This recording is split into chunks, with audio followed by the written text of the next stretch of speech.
नमस्कार दोस्तों, पिछले हफ्ते हमने एक mistake proofing PDF excel sheet बनाई थी और उस एक्सेल शीट में जो डायमेंशन आउट ऑफ स्पेक है वो हमें हाईलाइट होके मिलते थे। रिमार्क नॉट ओके करके आता था और फाइनल रिमार्क भी हमें रिजेक्टेड ऐसा मिलता था। बहुत सारे लोगों ने इस शीट की रिक्वायरमेंट की मुझे मैसेज किया और मैंने उन्हें ये शीट दे भी डाली।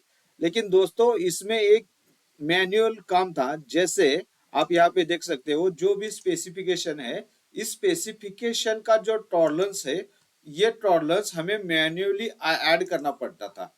जैसे आप यहाँ देख रहे हो 100 प्लस माइनस 0.5 इसका जो टॉलरेंस है, ये टॉलरेंस हमें manually 0.95 lower specification limit, upper specification limit 100.5 ये मैन्युअली ऐड करना पड़ता था। और किसी कारणवश अगर इसमें गलती हो गई तो हमारा पूरा रिपोर्ट जो मिस्टेक प्रूफिंग के बेस पर हमने जो प्लान किया था उसको वो उसी तरीके से काम नहीं करता।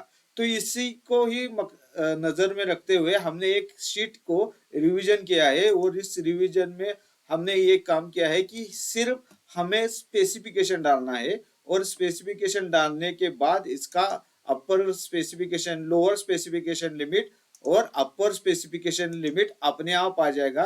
और उसके साथ साथ इसका जो टॉलरेंस बैंड है हमने कास्टिंग को नजर में रखते हुए ISO 8062 CT9 के हिसाब से ऐड किया है, जिसे आप बदल भी सकते हैं। जैसे मान लीजिए यहाँ का टॉलरेंस मुझे सिर्फ 50 डालना है, तो मैं सिर्फ यहाँ 50 टाइप करने के बाद 50 डायमेंशन के लिए CT9 का जो भी टॉलरेंस का बैंड होगा तो वो वहां पे अपने आप आ जाएगा। जैसे कि यहाँ पे वो प्लस माइनस 1 mm है, यहाँ पे 150 है, तो 150 ऐड करने के बाद आप यहाँ पे देख सकते हैं कि 150 डालने के बाद यहाँ पर 1.25 ये टॉलरेंस अपने आप यहाँ पर आ रहा है, शो हो रहा है। तो दोस्तों, ये एक इम्प्रूवमेंट हमने किया हुआ है जिसके वजह से मैनुअल टाइपिंग एरर भी हमने यहाँ से निकाल दिया है। आप यहाँ पे फिर से देख सकते हैं, यहाँ पे अगर डायमेंशन हमें 75 डालेंगे तो 75 डायमेंशन का CT9 में जो टॉलरेंस है वो टॉलरेंस हमें यहाँ पर मिल जाएगा, जो कि प्लस माइनस 1.1 है।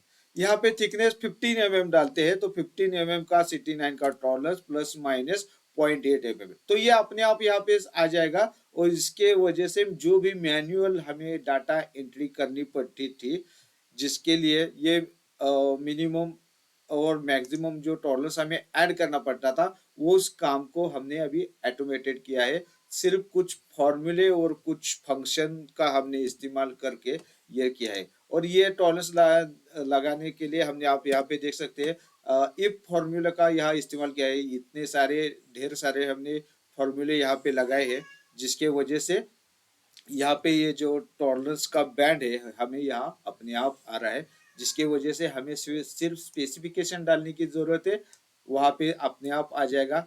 और ये जो हमने यहाँ कंडीशन फॉर्मेट दी उसको तो हमने वैसे ही रखा है। अगर आपको ये सीट की जरूरत है, अगर आपने अभी तक हमारे चैनल को सब्सक्राइब नहीं किया, लाइक नहीं किया, तो प्लीज सब्सक्राइब कीजिए, लाइक कीजिए। मैं बहुत ही कोशिश कर रहा हूँ कि जो प्रैक्टिकल प्रॉब्लम्स है, उस प्रैक्टिकल प्रॉब्लम को हम कैसे इलिमिनेट कर सकेंगे। और आपको भी कुछ लगता है कि यहाँ पे काम करने की जरूरत है तो हमें आप बता दीजिए, उसके ऊपर भी हम काम करने की कोशिश करेंगे। वीडियो को ज्यादा से ज्यादा लोगों तक शेयर कीजिए, अपनी कंपनी में ज्यादातर लोगों को उसकी जानकारी दीजिए, ताकि सबको एक्सेल की अवेयरनेस आ जाए और वो अच्छी तरीके से अच्छा काम एक्सेल में कर सके। धन्यवाद।